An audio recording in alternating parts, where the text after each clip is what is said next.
O Salmo 119 é o capítulo mais longo da Bíblia, nós já sabemos disso. 176 versículos, dividido em estrofes com 8 versículos. São 22 letras do alfabeto hebraico que formam o acróstico do Salmo 119. E ele tem por ideia central a palavra do Senhor e os seus nomes cognatos.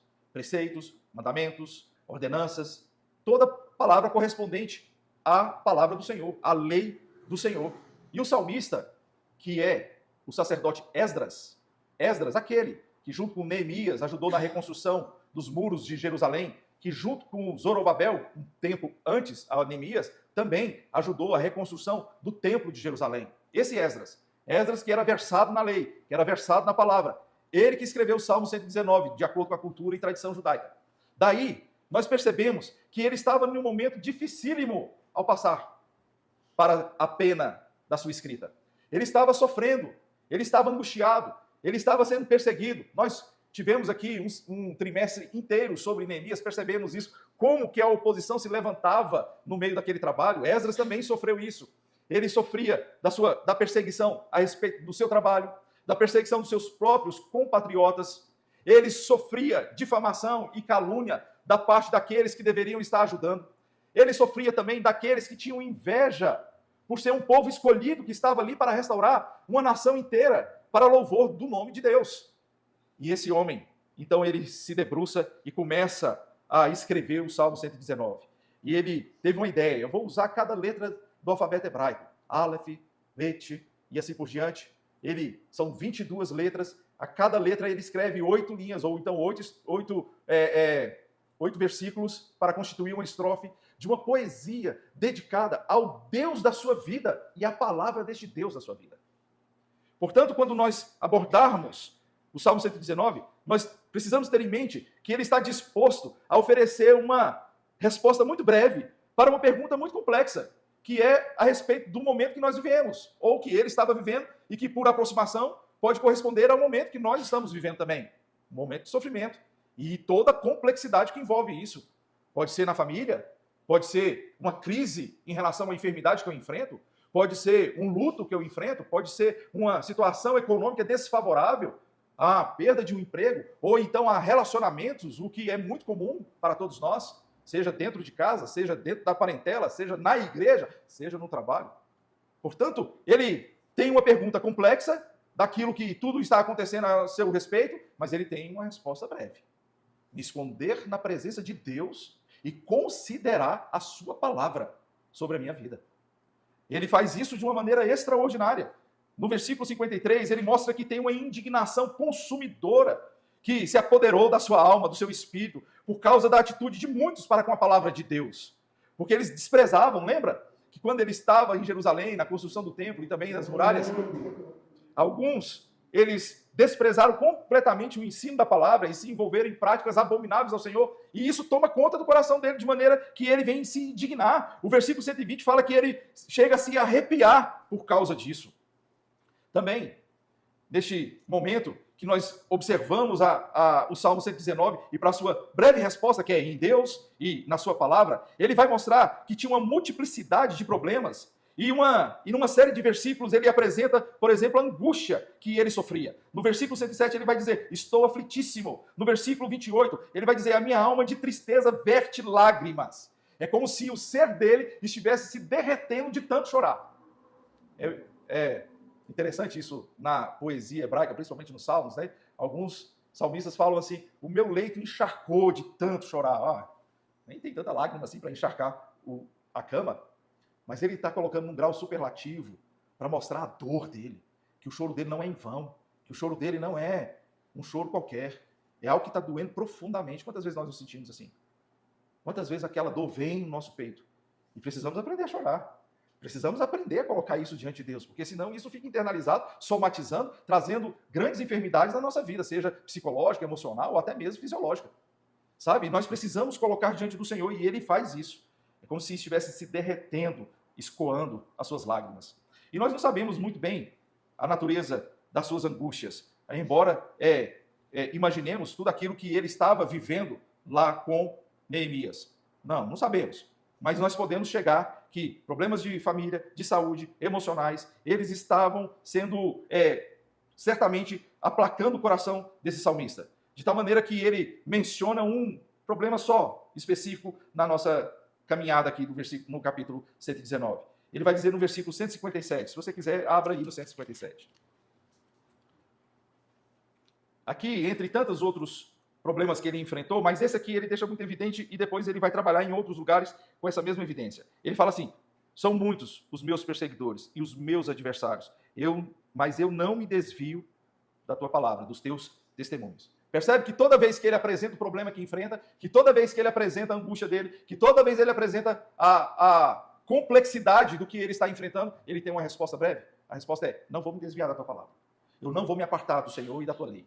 Não vou me afastar das tuas ordenanças e dos teus mandamentos. O salmista, ele lista uma variedade de formas nessa perseguição que ele estava sofrendo. Eles forjavam mentiras contra ele, no versículo 69. Eles sujaram a sua vida com essas mentiras. Eles armaram armadilhas para ele, versículo 61. Eles tentaram destruir o salmista, versículo 95. E ele disse assim: estou de contínuo em perigo de vida, versículo 109. Isso tudo o salmista experimentando. E aí chega um momento que ele precisa lutar para saber o que Deus estava fazendo a respeito de tudo isso. Observemos que ele coloca, depois de uma lista de tantos problemas, ele coloca um clamor na sua oração, um clamor na sua escrita. No versículo 88, ele diz assim: vivifica-me segundo a tua misericórdia. Traze-me de volta à vida. Esse é o sentido de vivificar. E ele repete isso em vários versículos. Eu listei aqui alguns para vocês, depois vocês vão pegar no vídeo lá no YouTube e vão ver isso com mais detalhes e mais tranquilidade. Mas os versículos 25, 37, 40, 88, 107, 149, 154, 156, 159 é um clamor dele: vivifica-me, Senhor. A minha vida está se esvaindo e eu preciso da vida abundante do Senhor sobre mim. Porque eu estou sofrendo, eu estou angustiado, eu estou aflitíssimo.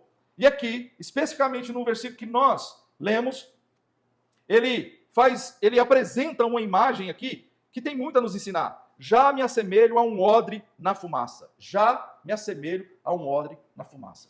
Muito bem. É assim que nós muitas vezes nos sentimos quando nós estamos passando por dificuldades. Estamos como que pendurados em uma defumação terrível, com aquele calor do fogo e da fogueira abaixo, trazendo sobre nossas vidas enrijecimento, porque o couro do odre, quando está pendurado acima da fogueira, ele vai se enrijecendo, ele vai ficando duro, às vezes para ser moldado, mas às vezes, por causa daquele endurecimento, ele começa a ter rachaduras, ranhuras.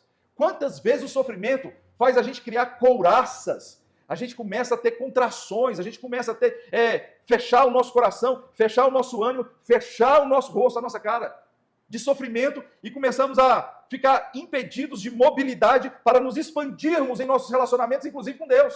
E aí protestamos. Muitas vezes somos como crianças que ficam protestando para chamar a atenção de Deus. Criança que não tem a sua vontade atendida, e aí começa a fazer um protesto para ver se chama a atenção de Deus, para ele vir ao seu encontro. O salmista ele não estava protestando, mas ele estava se enrijecendo.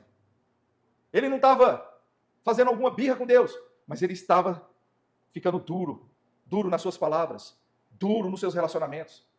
Pessoas traumáticas, pessoas que têm gatilhos emocionais, que muitas vezes no relacionamento são acionados, acabam explodindo com outras pessoas, sendo duro demais, sendo muito crítico, azedo, amargurado com a pessoa. Às vezes isso acontece no próprio casamento. A pessoa vai endurecendo com o cônjuge. Acontece com os filhos, vão ficando duros demais com os filhos, mesmo que eventualmente haja um amolecimento no coração, mas via de regra começa aquela dureza, e perde o espaço para o elogio, perde o espaço para o reconhecimento das virtudes do outro. Não existe um casamento sem virtude, não existe filho sem virtude, não existem pais sem virtudes, mas às vezes, por estarmos como odre na fumaça, o nosso coração está enrijecido, está duro, está triste, está abatido, está rachado, está cheio de gatilhos que nos fazem estourar com dureza com o próximo. Ele diz que o meu coração, ou melhor, eu já me assemelho a um odre na fumaça. Além da fumaça, vinha também um fogo sobre o odre. chamas que começavam a chamuscar este odre. Na confecção do odre, a gente tem uma parte, a gente não, né? As pessoas que fabricam odre. Odre nós sabemos. Eu ainda, se eu não falei ou não me deixei ser entendido, odre é aquele vasilhame feito de couro, geralmente couro de cabra, couro de cordeiro, ou até mesmo de vaca, de couro, para colocar vinho, para colocar água, para colocar leite. Então, esse é o odre. É aquela espécie de cantil, aquela espécie de uma garrafa térmica nos dias de hoje. É uma Stanley nos dias de hoje, daquela época. Mas era feito de couro. E aí aquele couro precisava ir para a fumaça, para a fogueira, para que as chamas começassem a tirar os resíduos de carne, os resíduos de impureza. Queimar aqueles pelinhos que muitas vezes ainda ficavam insistindo do lado de dentro. Então ele precisava ser purificado pelo fogo. Precisava ele passar por um processo de purificação e levando ao pé da letra nesse processo de mortificação da carne, daquele couro que eventualmente ainda tinha alguma coisa. Ele estava se sentindo amassado por Deus, purificado pelo fogo que nos purifica. Lembra de João Batista dizendo de Jesus Cristo? Eu batizo vocês com água, mas virá aquele que vai batizar todos vocês com o Espírito e com fogo. Vai trazer uma água que é a água viva, o Espírito, sobre nossas vidas, e vai trazer o fogo que vai nos purificar, que vai nos santificar na presença dele. O odre na fumaça, ele tinha essa característica. E é por isso que nós precisamos buscar a palavra de Deus. É por isso que nós precisamos nos fortalecer na palavra de Deus. E eu quero pegar essa imagem e explorar cada vez mais, dizendo que é esse amor que nós temos à palavra de Deus. O salmista, ele expressa isso em alguns versículos, como o 47, 48, que fala que ele ama os mandamentos do Senhor, ele ama a lei do Senhor, medita nessa lei diariamente. Ele fala que aborrece a duplicidade, mas ama a palavra do Senhor, aborrece aquele negócio de dois contextos, uma coisa aqui, outra coisa ali, uma coisa no domingo, outra coisa na semana, uma coisa na igreja, outra coisa no trabalho, uma coisa numa escola dominical, outra coisa no relacionamento conjugal. Ele aborrece isso, mas ele ama a palavra de Deus. Ele ama os mandamentos do Senhor mais do que o ouro, porque ele acha que é mais precioso do que o ouro refinado, como diz o versículo 127. Sabe, queridos? É esse amor à palavra que deve nos fazer entender que essa semelhança a um odre na fumaça vai passar. É este amor na palavra que vai nos fazer entender que quando nós estamos, mesmo expostos àquela fogueira, aquelas chamas, aquela fumaça, aquele calor, o Senhor vai nos dar liberdade para andarmos na presença dele. O Senhor vai alargar os nossos passos. Versículo 45, ele fala isso. É o Senhor que vai nos dar condições de andarmos com liberdade, alargando o nosso caminho. O Senhor vai iluminar nossas vidas, como diz o versículo 105, lâmpada para os meus pés é a tua palavra e luz para o meu caminho. E o versículo 130, que ele sempre precisa estar vinculado ao 105. Abra aí no 130 e veja. A revelação das tuas palavras traz luz e dá entendimento aos simples. É na palavra do Senhor, quando a gente fala que ela é lâmpada para os nossos pés, que ela é luz para o nosso caminho, é porque ela vai abrir a nossa mente. Ela vai desvendar as riquezas de Deus para nossas vidas, nos trazendo sabedoria para o nosso caminhar, vai nos tirar das trevas, porque o homem carnal não consegue discernir as coisas do Espírito, mas o homem espiritual, ele é ungido pelo Senhor, direcionado pelo Espírito Santo para compreender a sua palavra, porque ele é o autor dessa palavra. Toda profecia não foi entregue por particular elucidação, mas pelo Espírito Santo que moveu homens para falar em nome de Deus. Portanto, a palavra de Deus foi inspirada pelo Espírito Santo e ninguém melhor do que o autor para nos ensinar e explicar o que ele quis dizer. Lá atrás, em Cristo Jesus, ele fazia isso com os apóstolos, os discípulos. Em Marcos capítulo 4, versículo 33 em diante, ele vai dizer que para os outros ele falava por meio de parábolas. Parábolas que eram quase que enigmas, mistérios, que as pessoas não entendiam. Mas para os seus discípulos, ele falava particularmente e falava conforme a sua capacidade de entendimento. Na teologia a gente chama isso de princípio de acomodação. Princípio de acomodação. Ou seja, o Senhor, em Cristo Jesus, se fez homem, se acomodou entre nós, pegou a cultura nossa e falou na nossa linguagem e na nossa capacidade de entendimento dele. Portanto, é a palavra do Senhor cheia do Espírito Santo que vai trazer luz para o nosso caminho. Isso representa o quê? Vida, vida abundante. No versículo 93, ele diz assim, aliás, 92 e 93, se a tua lei não tivesse sido o meu prazer, há muito eu teria perecido na minha angústia. Nunca me esquecerei dos teus preceitos, pois é por meio deles que me tens dado vida. Nunca vou esquecer da tua palavra, Senhor, porque é mediante a tua palavra que o Senhor me leva a Jesus Cristo. E o Senhor me levando a Jesus Cristo, ele disse que o mercenário veio para matar, roubar e destruir, mas eu vim para que tenham vida e a tenham em abundância. É o Senhor que nos dá, mediante a palavra de Jesus Cristo, essa vida abundante. Dessa forma, caminhando para o encerramento, eu quero dizer para você que, no meio de angústia, sofrimento, tribulação, nos assemelhando a odres na fumaça, nós temos muito o que aprender com a palavra de Deus. Primeiro, nós precisamos aprender a flexibilidade dos nossos corações. Se o odre na fumaça, ele enrijece, endurece, ele fica como se fosse uma couraça muscular, tirando a nossa mobilidade, a nossa flexibilidade nos relacionamentos e, sobretudo, no nosso relacionamento com Deus. É na palavra de Deus que nós mergulhamos no rio de água viva para hidratar o nosso coração. É com o óleo que ele vai amaciando o couro, ele vai hidratando o couro e vai dando vida para aquele odre. É a palavra de Deus, é a unção do Espírito Santo que vai transformando o nosso coração para a expansão com Deus e uns com os outros. É onde nós vamos poder limpar o nosso coração e termos relacionamentos saudáveis. É onde nós vamos poder limpar os nossos corações e olhar para Deus, não como aquele vitimismo, querendo chamar a atenção dele por meio de protesto, pirraças, não. Mas sabendo que ele é soberano, conduz os nossos passos e que zela pelas nossas vidas, em todo o tempo.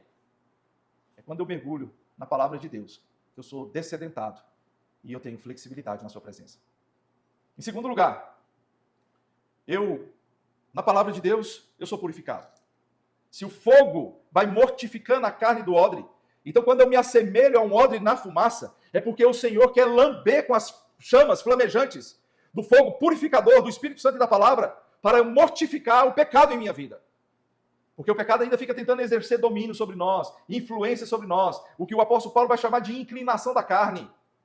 Aquela inclinação que leva para a morte, aquela inclinação que faz da gente ser um ser egoísta, invejoso, que olha para o próximo e que não se compadece dele. E que muitas vezes nós transportamos isso até mesmo para os nossos relacionamentos mais próximos, capaz de gerar uma crueldade no nosso coração, palavras duras nas nossas discussões, omissões perigosíssimas no nosso relacionamento, onde deixamos de atender o necessitado, onde deixamos de fazer o bem para aquele que está ao nosso alcance. Tiago, com essa consciência, vai dizer o seguinte: aquele que sabe fazer o bem e não faz nisso está pecando. Capítulo 4, versículo 17.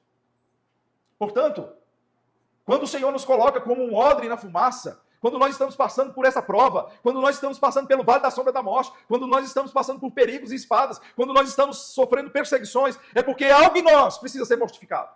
É porque algo em nós precisa ser purificado. Tudo que você sofre por causa do pecado, pastor, não é isso que eu estou falando, não. Mas é que o Senhor usa o sofrimento para nos aperfeiçoar. É isso que eu estou dizendo. É que aproveitando este sofrimento, aproveitando este momento de angústia, existe algo que nós podemos melhorar. Existe alguma coisa que nós podemos fazer de melhor no nosso relacionamento com Deus e com o próximo. Existe alguma coisa que pode endireitar os nossos pés e as nossas veredas. Sabe, queridos, quanto mais nós resistirmos isso, mais forte será a chama da purificação. Mais forte será a chama para mortificar a carne. Terceiro e último lugar. Já me assemelha a um odre na fumaça. Contudo, não me esqueço dos teus mandamentos. Por quê? Porque ele me dá flexibilidade, porque ele mortifica o pecado em minha vida, ele me faz expandir para Deus e para o próximo, ele mortifica e me purifica, ele mortifica o pecado e me purifica, me santificando na presença dele, e porque ele me fortalece e afasta de mim o inimigo. Na cultura judaica, eles colocavam muitas vezes o odre na fumaça, enquanto ele estava curtindo, mortificando a carne ali, enquanto ele estava naquele processo de enrugar para depois expandir. Também eles colocavam na fumaça para poder afastar a mosca chamada zebu. Sabia que existe uma mosca chamada zebu? E existe uma mosca maioral chamada Beelzebu? Sabia disso?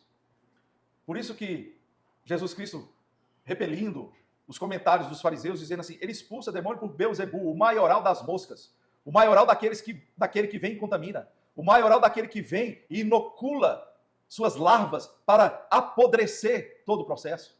O maioral daquele que vem e traz uma picada atordoante. Essa mosca zebu, ela picava muitas vezes, e onde vinha aquela picada, trazia uma inflamação e uma sonolência para a pessoa ou o animal. Você já viu aquelas pessoas que ficam dormindo no culto? Cuidado, que pode ser Beelzebub aí, ó, dando umas picadas aí. É por isso que precisamos ir para a fumaça, para afastar o inimigo das nossas vidas. Para a palavra do Senhor ser aquela que nos dá vitória. Jesus Cristo venceu a tentação, o Satanás trazendo propostas indecentes para ele com a palavra do Senhor, nem só de pão viverá o homem. Aliás, essa será a minha próxima mensagem. Quando, na tentação do deserto, Jesus venceu o Satanás. Mas eu não quero antecipar nessa mensagem, eu quero somente me ater aqui, dizendo que é com a palavra do Senhor, que é a espada do Espírito, que nós podemos guerrear de uma maneira ativa, de uma maneira combatente, de uma maneira atacante, o inimigo de nossas almas. Fazendo com que ele se coloque no lugar dele, porque aquela obra que o Senhor já fez em nossas vidas, em nossos corações, essa obra é irrevogável. Entretanto, nós estamos num processo de santificação que ele fica tentando nos tirar a paz, nos tirar deste caminho, o que é impossível ele cumprir a fundo o seu intento, mas mesmo que ele não cumpra a fundo o seu intento, ele perturba a nossa alma. E precisamos, portanto, nos posicionarmos com a palavra de Deus para vencermos o inimigo, afastar Beelzebub das nossas vidas, não deixar que ele venha inocular larvas, vermes em nossas vidas, apodrecendo o nosso coração e a nossa relação com Deus, mas fazendo com que, no nome de Jesus, ele fique longe, fique desprezado e fique de fato e de verdade no lugar que lhe compete, de ser adversário, mas derrotado, porque o Senhor já venceu o mundo e nos deu essa vitória. Paulo, com essa consciência, em Romanos capítulo 8, se você quiser abrir, a partir do versículo 31, ele vai dizer que diremos, pois, à vista dessas coisas. Se Deus é por nós, o quê? Quem será contra nós? Aquele que não poupou seu próprio filho, mas por todos nós o entregou, será que não nos dará graciosamente com ele todas as coisas? É claro que sim. Quem tentará acusação contra os eleitos de Deus? É Deus quem os justifica. Quem os condenará? É Cristo Jesus quem morreu, ou melhor, quem ressuscitou, o qual está à direita de Deus e também intercede por nós. Portanto, o inimigo fica tentando nos tirar desse amor de Deus que está em Cristo Jesus, mas o apóstolo Paulo, com essa consciência de odre na fumaça, mesmo quando está no meio da batalha, mesmo quando está no meio da angústia, no meio do sofrimento, ele fala assim: eu tenho por certo que os sofrimentos dessa vida não se comparam com a glória que está por vir. Então ele faz essa declaração, que é a declaração da palavra, que afasta Beelzebub das nossas vidas. Quem nos separará do amor de Deus que está em Cristo Jesus? Será a tribulação, a angústia, a perseguição, a fome, a nudez, o perigo, a espada? Por amor de ti, fomos entregues à morte continuamente, considerados como ovelhas para o matador. Mas em todas essas coisas, porém, nós somos mais do que? Vocês são tímidos, hein, irmãos? Fala aí, mais que vencedores. Não tenha medo de falar isso, não. Não, pastor, eu sou pecador. É pecador, mas é mais que vencedor. Não, pastor, eu estou passando por uma dificuldade e eu não sei quais são os planos do Senhor, porque muitas vezes ele usa o sofrimento para me aperfeiçoar, então eu tenho que aceitar esse sofrimento. Aceite o sofrimento, mas saiba que ele vai fazer você mais do que vencedor sobre ele uma hora. Porque sofrimento não vai ficar para sempre. Por isso que o apóstolo Paulo falou assim: eu tenho por certo que os sofrimentos do presente século não são comparáveis à glória do porvir. Então por que eu vou ficar refém do pensamento que pode obstruir a minha esperança e a minha confiança no Senhor? Não, eu sou mais do que vencedor. E ele diz assim: porque eu estou bem certo de que nem a morte nem a vida, nem anjos, e esses anjos aqui que ele está falando aqui, quais anjos são? Os ministros de Deus que vêm servir os seus santos, conforme Hebreus nos ensina? Não, anjos caídos, demônios, que vêm para perturbar a nossa vida. Nem principados, ou seja, autoridades espirituais, nem as coisas do presente, nem do porvir, nem os poderes, nem a altura, nem a profundidade, nem qualquer outra criatura poderá nos separar do amor de Deus que está em Cristo Jesus, nosso Senhor. Está vendo só? É a fumaça afastando Beelzebub das nossas vidas. Porque o amor está plantado no nosso coração. O que tem te angustiado? O que tem feito você muitas vezes sofrer? Entenda uma coisa. Aqui no versículo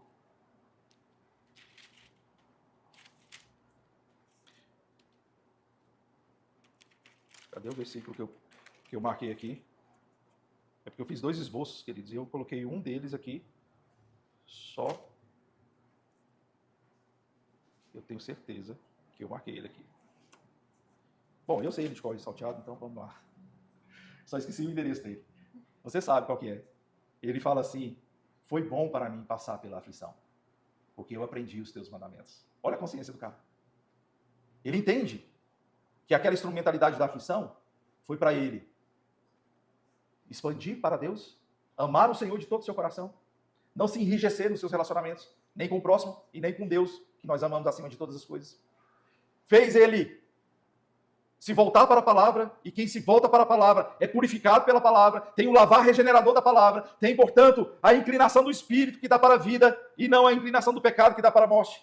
Portanto, ele é purificado, ele mortifica o pecado em sua vida. E quando ele está como odre na fumaça, ele afasta o inimigo. Não fica sapateando no quintal da sua casa. Não fica operando, influenciando a minha mente, o meu comportamento, os meus valores, as minhas crenças e, sobretudo, o meu relacionamento com Deus. Porque eu sou envolvido pelo seu amor, pela sua graça, pelo embalo de um Deus zeloso. E, portanto, ele diz: eu não me esqueço dos teus decretos, porque são eles que me sustentam. São os teus decretos, Senhor, que sustentam a minha vida. Aleluia e amém. Quero encerrar essa mensagem pedindo para você ficar em pé, por favor.